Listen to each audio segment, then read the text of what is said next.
dan memberantas korupsi dengan perbaikan sistem, dengan penegakan hukum yang tegas, dengan digitalisasi, insya Allah kita akan kurangi korupsi secara signifikan. Tapi ini harus kita lakukan. Seluruh unsur pimpinan harus memberi contoh. Ing ngarso sing tulodo. Saudara-saudara sekalian, ada pepatah yang mengatakan, kalau ikan menjadi busuk, busuknya mulai dari kepala. Semua pejabat dari semua eselon dan semua tingkatan harus memberi contoh untuk menjalankan kepemimpinan pemerintahan yang sebersih-bersihnya. Yang pertama tentunya program makan bergizi gratis yang diperkirakan akan meningkatkan pertumbuhan di seluruh daerah-daerah di negara kita karena uang berputar di desa, di kecamatan, di kabupaten. Shalom dan salam sehat para sahabat Narwastu dimanapun saat ini berada. Kali ini akan kami tampilkan opini dari seorang sahabat Narwastu, yaitu Bapak Yohanes Handoyo Budi Sejati SH, dengan judul Presiden Prabowo Figur Inspiratif Baru untuk Indonesia. Beliau adalah Ketua Umum Formas, Ketua DPN Fox Point Indonesia, dan pemerhati sosial, politik, dan kemasyarakatan. Berikut opini beliau.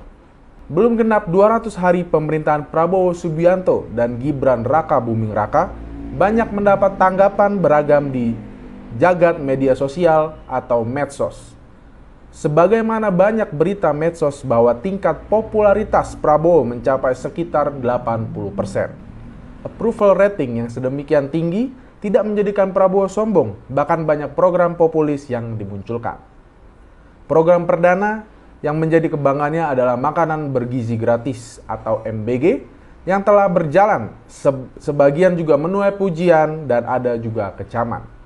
Makanan bergizi gratis atau MBG adalah program mulia yang telah lama dipikirkan oleh seorang Prabowo yang hanya mengalami 2 kali kekalahan sebelum berhasil mewujudkan cita-cita mulianya. Yang terbaru, pernyataan Prabowo dalam berbagai kesempatan adalah memberantas korupsi dan melakukan efisiensi dalam pengelolaan keuangan negara. Pemberantasan korupsi memang bukan barang baru. Hampir semua presiden selalu melakukan seruan yang sama. Kali ini, Prabowo juga melakukan hal yang sama. Bahkan, beliau akan mengejar koruptor sampai kemanapun, sekalipun ke Antartika. Optimisme mulai terasa di hati rakyat, walaupun rasa cemas atau was-was masih ada juga di hati rakyat. Ada beberapa keraguan yang masih dirasakan, yakni apakah yang ditangkap dan diungkap hanyalah kasus menengah, bahkan kecil saja. Pengalaman yang terjadi adalah pedang keadilan tumpul ke atas tetapi tajam ke bawah. Banyak contoh yang terjadi selama ini tanpa rakyat dapat berbuat apa-apa. Semoga hal ini tidak terjadi lagi di era pemerintah sekarang. Yang sedang menjadi trending topik saat ini adalah perintah Prabowo untuk melakukan efisiensi telah mendapat tanggapan dan reaksi yang beragam. Tuduhan yang ditujukan kepada pemerintah, yakni akibat perintah lakukan efisiensi mengakibatkan PHK atau pemutusan hubungan kerja di mana-mana. Sangat ironis bahwa kemudian pemerintah lagi-lagi disudutkan. Kalau melakukan efisiensi kemudian korelasinya adalah melakukan PHK, sepertinya itu adalah alasan yang paling mudah dikerjakan oleh perusahaan, baik swasta maupun pemerintah. Kebijakan PHK haruslah merupakan upaya terakhir untuk penyelamatan perusahaan. Efisiensi bukan dalih untuk memangkas tenaga kerja. Banyak cara untuk melakukan penghematan tanpa PHK. Salah satu contoh adalah melakukan pemotongan gaji manajer sampai dengan direksi.